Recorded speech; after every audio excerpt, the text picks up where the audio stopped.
শুই থকা সন্তানৰ মূৰত সৰু এটা দোৱা পঢ়ি আপুনি ফুকাই দিয়ক। মহান আল্লাহ তাআলাই আপোনাৰ সন্তানৰ ব্ৰেইনৰ স্পিড বঢ়াই দিব। আপোনাৰ সন্তান জেহনী হ'ব, স্মৃতি শক্তি বৃদ্ধি পাব, পৰীক্ষাৰ ফলাফল ভাল হ'ব। আল্লাহ ৰব্বুল আলামিন আপোনাৰ সন্তানৰ ভৱিষ্যত ভাল কৰি দিব, ইহকাল পৰকালত কামিয়াবি দান কৰিব। মোৰ প্ৰিয় দিনী ভাই বন্ধুসকল, আল্লাহৰ ৰসুল জনাবে মুহাম্মদুৰ ৰাসূলুল্লাহ সাল্লাল্লাহু আলাইহি ওয়াসাল্লামে এই দোৱা পঢ়ি এজন সাহাবাৰ মূৰত ফুকাই দিছিল। আল্লাহ তাআলাই তেওঁক ইমানেই জেহেন বৃদ্ধি কৰি দিছিল, তেওঁৰ ব্ৰেইনৰ স্পিড ইমানেই আছিল যে তেওঁ ৰাইছুল মুফাssiৰিন হৈছিল। সুবহানাল্লাহি বিহামদিহি। আমি আমাৰ ল'ৰা ছোৱালীক লৈ কিমান সপোন দেখিছোঁ।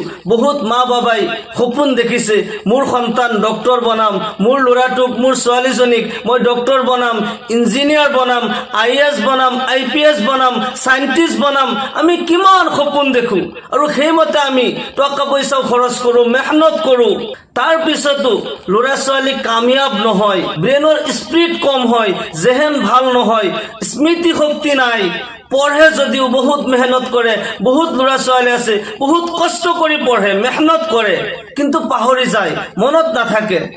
মনত থাকাৰ কাৰণে আল্লাহৰ পৰা আমি মদত বিচাৰিব লাগে। আমি মা বাবা হৈ টকা পইচা খৰচ কৰিছোঁ, মেহনত কৰিছোঁ, কমচে কম এইখিনিতো নিজৰ ল'ৰা ছোৱালীৰ কাৰণে এইখিনি কৰিবই পাৰোঁ। তেওঁলোকৰ ভৱিষ্যত ভাল হোৱাৰ কাৰণে আমি এইখিনি মেহনতটো কৰিবই পাৰোঁ। বহুত কষ্টৰ আমল নহয়, এই আমল বহুত সহজ হয়। সৰু এটা দোৱা মই আপোনাক ধুনীয়াকৈ এই দোৱা কৈ দিম, আৰু কি নিয়মত আপুনি এই দোৱা পঢ়িব লাগিব সেইখিনিও ধুনীয়াকৈ কৈ দিম। আল্লাহ ৰব্বুল আলামিনে নিশ্চয় আপুনি যদি এইমতে আমল কৰে আপোনাৰ সন্তানৰ ভৱিষ্যত ভাল কৰি দিব, জেহেন বৃদ্ধি পাব, স্মৃতি শক্তি বৃদ্ধি হ'ব।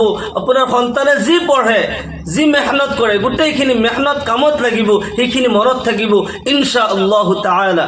মোৰ প্ৰিয় দিনী ভাই বন্ধুসকল, মা বাবাই যদি নিজৰ সন্তানৰ কাৰণে দোৱা কৰে আল্লাহ ৰব্বুল আলামিন লগে লগে কবুল কৰি লয়। আল্লাহৰ ৰসুল জনাবে মুহাম্মদুৰ ৰাসূলুল্লাহ সাল্লাল্লাহু আলাইহি ওয়াসাল্লাম ইৰশাদ কৰে, তিনিজন ব্যক্তিৰ দোৱা আৰু আল্লাহৰ আৰশৰ মাজত কোনো ধৰণৰ পৰ্দা নাথাকে। এই তিনিজন ব্যক্তিয়ে দোৱা কৰিলে আল্লাহ ৰব্বুল আলামিনে লগে লগে কবুল কৰি লয়। তাৰে এক নম্বৰ হৈছে মা বাবাই যদি সন্তানৰ কাৰণে দোৱা কৰিলে আল্লাহ ৰব্বুল আলামিন লগে লগে কবুল কৰি লয়, সেই সন্তানৰ ভৱিষ্যত পৰিৱৰ্তন হৈ যায়। মা বাবাই দোৱা কৰিলে যিদৰে সন্তানৰ ভৱিষ্যত ভাল হৈ যায়, সেই মা বাবাই যদি অভিশাপ দিয়ে, বদদুআ দিয়ে, সন্তানৰ ভৱিষ্যত অন্ধকাৰলৈ ডুবি যায়। মা বাবাৰ দোৱাৰ কাৰণে সন্তানৰ ভৱিষ্যত ভাল হয়, ইহকাল পৰকাল ভাল হয়। যি সন্তানৰ ওপৰত তাৰ মা বাবাৰ দোৱা আশীৰ্বাদ থাকে, সেই সন্তানৰ প্ৰতি আল্লাহ ৰাজি হৈ যায়। বাইজিদ বুস্তামীৰ কথা আমি সকলোৱে শুনিছোঁ, সকলোৱে জানো। তেওঁক আল্লাহ ৰব্বুল আলামিন সুলতানুল আৰিফিন বনাই দিছে একমাত্ৰ তেওঁৰ মাকৰ দোৱাৰ কাৰণে। মাকৰ দোৱাৰ উচিলাই তেওঁক আল্লাহ ৰব্বুল আলামিন ইমান ডাঙৰ ওলি বনাই দিছে, বিশ্ববিখ্যাত আলিম বনাই দিছে, সুলতানুল আৰিফিন। পৃথিৱীৰ সকলোৱে তেওঁক চিনি পায়, আজিও তেওঁৰ চৰ্চা হয়। তেওঁ কি কৰিছিল? মাকৰ খিদমত কৰিছিল। এদিনাখন তেওঁ মাকৰ কাৰণে পানী লৈ আহিল, মাকে পানী বিচাৰিছিল, বাবা মোৰ পিয়া লাগিছে, মাক অসুস্থ হয়। তেওঁ পানী বিচাৰি ঘৰৰ ভিতৰত ক'তো নাপালে, পানী নাই। পানী বিচাৰি বিচাৰি বাহিৰলৈ ওলাই গ'ল। বাহিৰৰ পৰা পানী লৈ যেতিয়া আহে অলপ দেৰি হৈ গ'ল। দেৰি হওঁতে মাক এইফালে টোপনি গৈছে। 7 বছৰৰ ল'ৰা, সৰু বাচ্চা, বহুত বুজি নাপায়, পানীৰ গিলাচ লৈ ৰখি আছে। মাকক যদি মাতো, অসুস্থ মানুহ হৈ কষ্ট পাব, মই আৰু নামাতো। যেতিয়া শাৰী পাই তেতিয়া আকৌ যদি মই টোপনিত থাকো, পানী বিচাৰিলে নাপাব, তেতিয়া মাকে কষ্ট পাব। তথাপিও মাকক নজগালে পানীৰ গিলাচ লৈ মূৰৰ হিতানত ৰখি আছে। ৰাতিটো ৰখি আছে, মাক আৰু শাৰী পোৱা নাই। ফজৰৰ সময়ত যেতিয়া মাক টোপনিৰ পৰা শাৰী পাই দেখিলে, বাইজিদ বুস্তামী ওচৰত ৰখি আছে, পানীৰ গিলাচ হাতত। পানীৰ গিলাচ হাতেৰে ধৰি ৰাখোতে হাতৰ দাগ, আঙুলিৰ দাগ গিলাচত লাগি গৈছে। আল্লাহু আকবাৰ।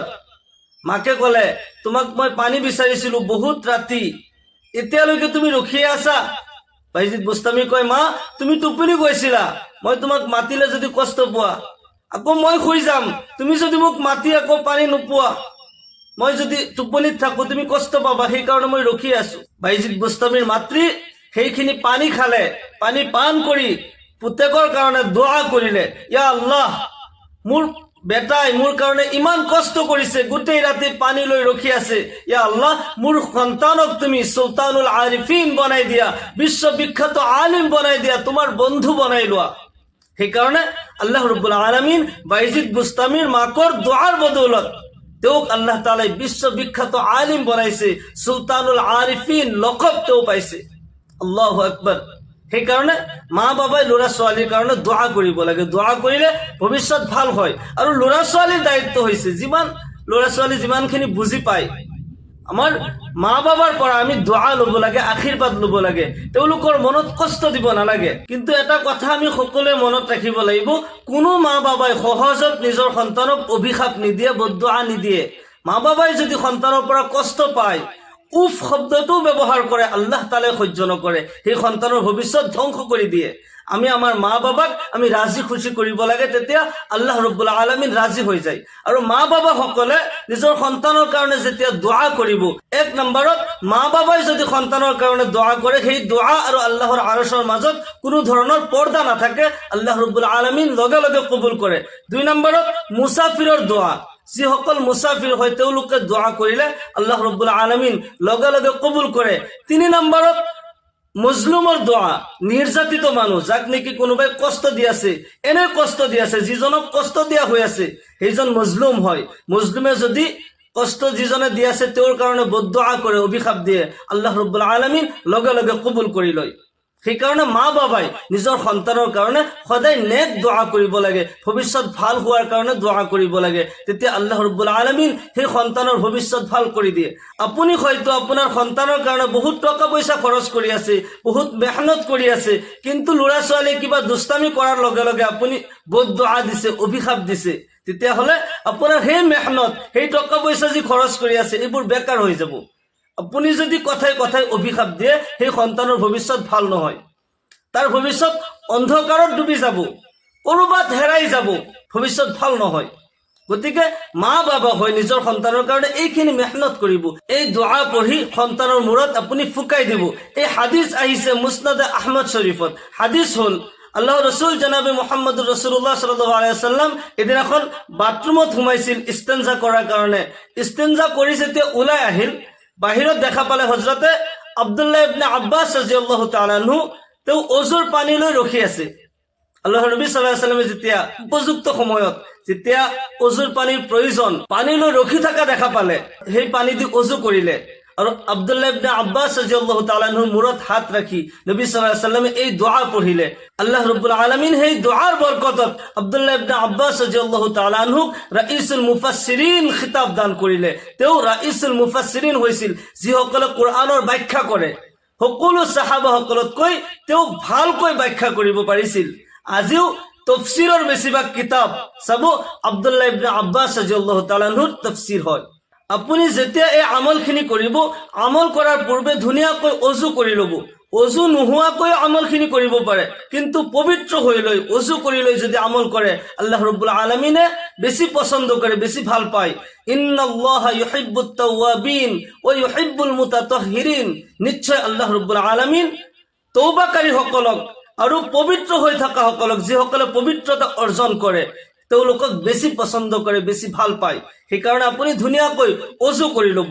সুন্নতি নিয়মত আপুনি অজু কৰি, অজু কৰাৰ পিছত কলিমা শাহাদাত পাঠ কৰিব। আকাশৰ পিনে চাই আশহাদু আল্লা ইলাহা ইল্লাল্লাহ ওয়া আশহাদু আন্না মুহাম্মাদান আবদুহু ওয়া রাসূলুহু, এই কলিমা শাহাদাত পাঠ কৰিব। তাৰ পিছত আপোনাৰ সন্তান যদি শুই আছে, দিনত যদি শুইছে বা ৰাতি শুইছে, খোৱাৰ সময়ত ল'ৰা ছোৱালীক শান্ত সুস্থ হিচাপত পোৱা যায়, আমলখিনি ভালকৈ কৰিব পাৰি।